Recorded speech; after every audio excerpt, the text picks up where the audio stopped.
शीतला माता की पूजन होती है ठंडे समय में, शीतल समय में। शीतला माता ने यह नहीं किया कि रोटी बना के उठो और थाली लेके लाइन में लग जाओ।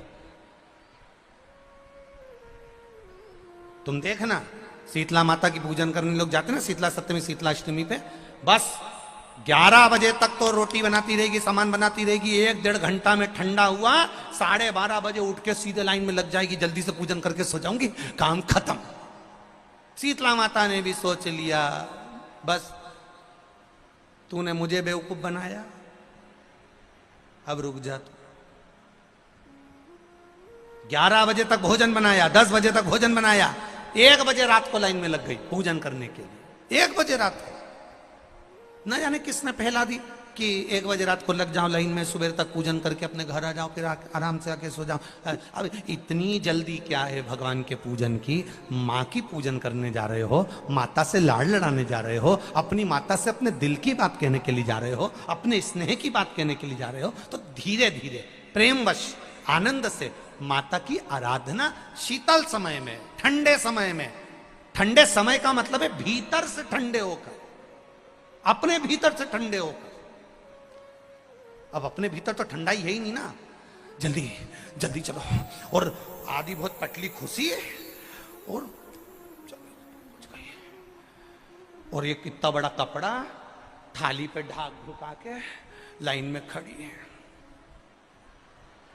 शीतला माता। शीतला माता, या हाथ में लोटा या हाथ में थाली। और इतनी देर में पड़ोसन निकल के बाजू में से जा रही थी और लोटा थोड़ा सा ढुल गया। अब यहां शीतला माता की पूजन करनी आई और ये हो गई चंद्र घंटा। लोटा जरा सा ही पानी का झलका, देख के नहीं चल सकती। ठंडा भोजन हाथ में, लोटा ठंडा पानी का और अंदर अग्नि। शीतला माता भी कह रही इसको अजान दो पहले, इसको। क्या मतलब? भीतर से शीतल होइए, भीतर से ठंडे होइए। चित्त वृत्ति मन जब भीतर से शीतल होगा, ठंडा होगा, तो मेरी शीतला माता, तुमने पूजन करा ना करा, मेरी शीतला माता प्रसन्न हो जाएगी। बस भीतर से शीतल होइए, ठंडे होइए भीतर से। शीतला माता की पूजा का विधान है, उस विधान में कोई गर्म चीज की महत्वता नहीं है क्या? कोई गर्म चीज की महत्वता? फिर भी दुनिया के लोग अपनी बुद्धि लगाकर माता की जब पूजन करने जाते हैं तो वहां अगरबत्ती भी जलाते हैं और दिया भी जलाते हैं। अब एक तरफ तो तुम माता को ठंडा पानी का भोग लगा रही हो, एक तरफ तो ठंडा भोजन चढ़ा रही हो, एक तरफ तो ठंडे का प्रयास कर रही हो, और ऊपर से माता को तुम दिया लगाकर, अगरबत्ती लगाकर तुम माता को सम्मुख में गर्म तत्व को प्रदान कर रही हो। और फिर आकर कहती हो कि मेरा बच्चा क्यों बीमार पड़ता है, मेरे पति को आगे बार बार ये कष्ट क्यों आता है, घर में लोग चिड़चिड़े क्यों हो जाते हैं, घर में लोग क्लेश क्यों करते हैं, आखिर कारण क्या है? तो कारण तो तुम खुद हो कि जो चीज लिखी है वो ना करते हुए दुनिया जो कर रही है तुम वो करना चाहते हो। तुम भगवान की पूजन उस विधान से नहीं करना चाहते जो विधान शास्त्रों में।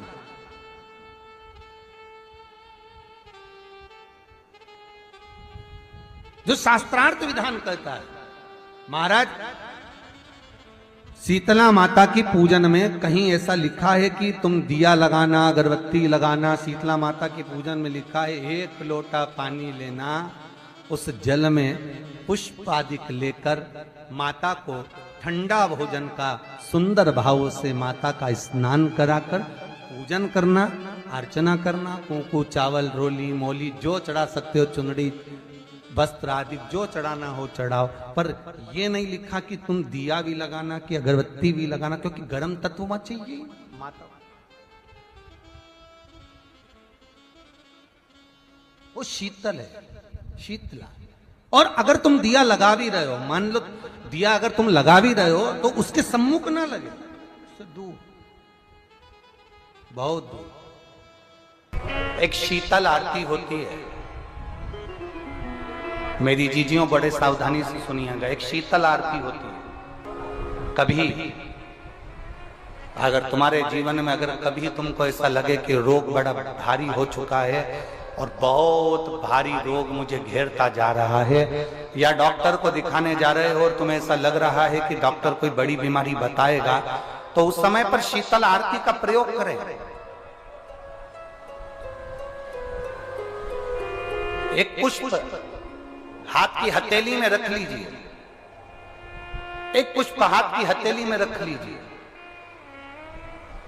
और यहां तक शास्त्र कहता है अगर हो सके तो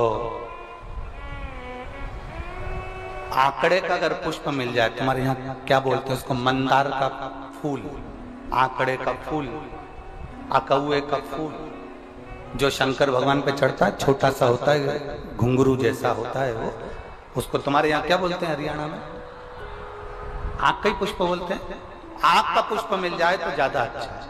अब उसमें चाहे सफेद हो, चाहे नीला हो, चाहे गुलाबी हो, जैसा भी हो, हाथ में रखने के बाद हाथ में एक लोटा जल, भगवान शंकर के शिवालय में जब आप प्रवेश करें, और प्रवेश करते समय भगवान के सम्मुख में, जब भगवान शंकर के साक्षी में जब पहुंचे, आपके सामने पूजन में कोई भी सामग्री नहीं है, आपके पास में न दिया है, ना बाती है, ना गर्भवती है, ना चंदन है, ना कपूर है, ना कोई सामग्री है, केवल एक आंख का पुष्प और एक लोटा जल आपके पास में है। शिवालय में पहुंचकर शीतल आरती का प्रयोग करो।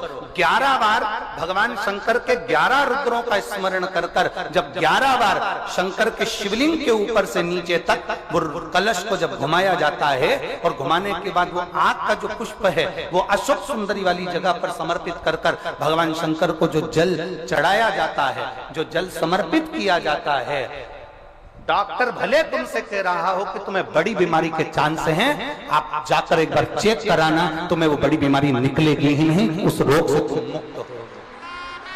इसको शीतल आरती का प्रयोग किया गया। ये शीतल आरती, इसको शीतल आरती कहा। शिव की प्राप्ति का, एक रोग से मुक्त होने का। अब आपसे कोई कहे कि ये शीतल आरती का प्रयोग सबसे पहले किसने करा, तो आपको ध्यान लगाना है इस प्रयोग को।